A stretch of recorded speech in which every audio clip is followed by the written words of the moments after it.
Tuhan bersamamu dan bersama roh. Inilah Injil suci menurut Lukas. Dimuliakanlah Tuhan. Yesus yang penuh dengan Roh Kudus kembali dari Sungai Yordan, lalu dibawa oleh Roh Kudus ke padang gurun. Di situ ia tinggal 40 hari lamanya dan dicobai iblis.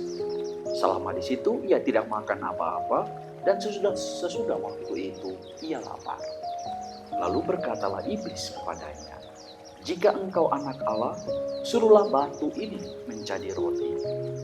Jawab Yesus kepadanya, "Ada tertulis, manusia bukan hidup dari roti saja." Kemudian ia membawa Yesus ke suatu tempat yang tinggi, dan dalam sekejap mata ia memperlihatkan kepadanya semua kerajaan di dunia. Kata iblis kepadanya, "Segala kuasa itu serta kemuliaannya akan kuberikan kepadamu, sebab semuanya itu telah diserahkan kepadaku, dan aku memberikannya kepada siapa saja yang kukehendaki. Dan jadi jika engkau menyembah aku, seluruhnya ini akan menjadi milikmu." Tetapi Yesus berkata kepadanya, "Ada tertulis, engkau harus menyembah Tuhan Allahmu, dan hanya kepada Dia sajalah engkau berbakti."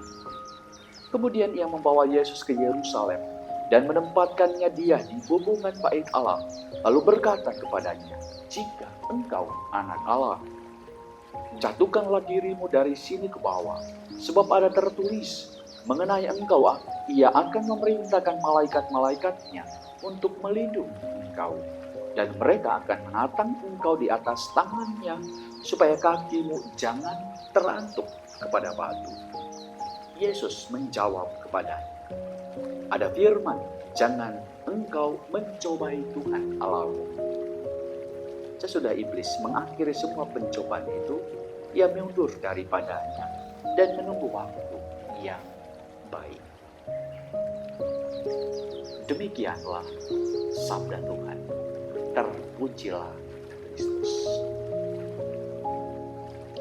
Para saudara dan saudariku yang terkasih, Rabu kemarin kita sudah membuka dengan upacara Rabu Abu, menandakan bahwa kita memasuki masa khusus, yaitu masa Prapaskah. Selamat memasuki masa Prapaskah. Menarik bahwa hari ini, pada minggu ini, kita disajikan dengan kisah tentang bagaimana Roh Kudus membawa Yesus ke padang gurun. Apa arti padang gurun? Rabu Abu menandakan kita masuk dalam padang gurun. Dan sebagaimana Yesus tinggal 40 hari di padang gurun, kita pun memasuki masa padang gurun yang panjang 40 hari untuk mengambil bagian dalam kesendirian Yesus di padang gurun. Pertanyaannya, untuk apa Roh Kudus membawa Yesus ke padang gurun? Dan ini tidak tertulis di dalam Injil Lukas yang kita dengarkan pada hari ini.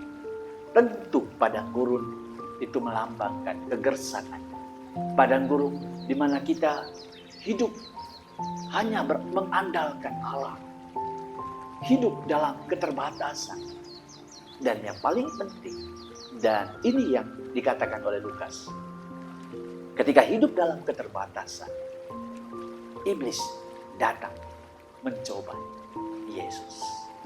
Para saudara dan saudari, jika kita berpuasa, jika kita makin berpantang dengan komitmen untuk tidak melakukan ini dan tidak melakukan itu, dengan komitmen kita, itulah padang gurun untuk kita.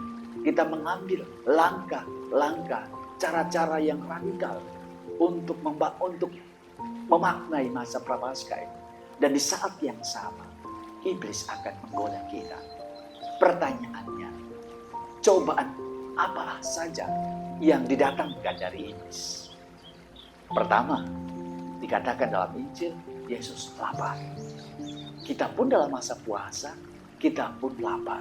Maka godaan paling pertama, yang paling dekat adalah godaan untuk mengisi supaya kelaparan kita. Tetapi makna yang paling dalam adalah bahwa kemudian godaan dalam hidup kita di dunia keseharian kita adalah materi. Kadang-kala untuk mengejar materi itu baik. Tetapi Yesus mengingatkan kita, jangan sampai berhamba pada materi, pada roti dalam bahasa Yesus. Maka mari pesan pertama untuk kita, memaknai masa padang gurun ini, masa prapaskah ini, untuk hidup tidak hanya materi, tapi hidup mengandalkan Allah.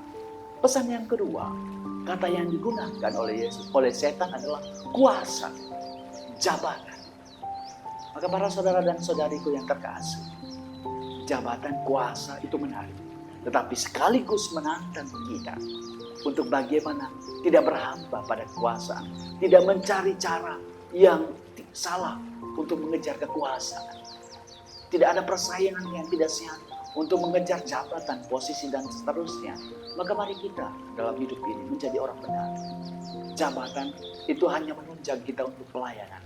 Maka terus melayani bukan karena jabatan. Tetapi pertama-tama kita di hadapan Tuhan mau melayani sesama dan mau melayani Tuhan. Pesan yang ketiga untuk kita dan godaan yang ketiga untuk kita. Yesus disebut anak Allah.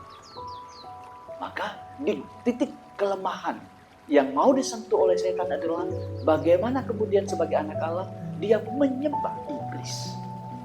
Kita pun berkat baptisan juga kadang-kala, dan bukan kadang-kala tapi memang kita anak Allah.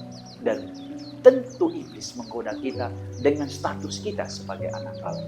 Entah dengan menyembah yang lain, menyembah Tuhan-Tuhan yang lain dalam tanda kutip, melakukan mungkin dalam praktek-praktek harian dengan praktek yang salah dalam hidup, dalam aspek spiritual, dalam aspek religius. Mungkin itu panggilan untuk kita, untuk komitmen hanya Allah saja, karena kita adalah anak Allah. Maka yang kita sembah cuma Tuhan satu-satunya. Kita hanya pergi ke gereja, bukan pergi ke pohon menyembah pohon, bukan animisme, dan bukan yang lain, kepercayaan-kepercayaan yang lain. Hanya Tuhan semata.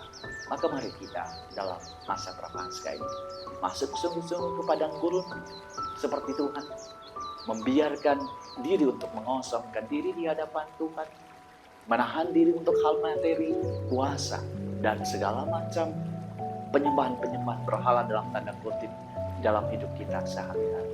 Semoga Tuhan memberkati kita.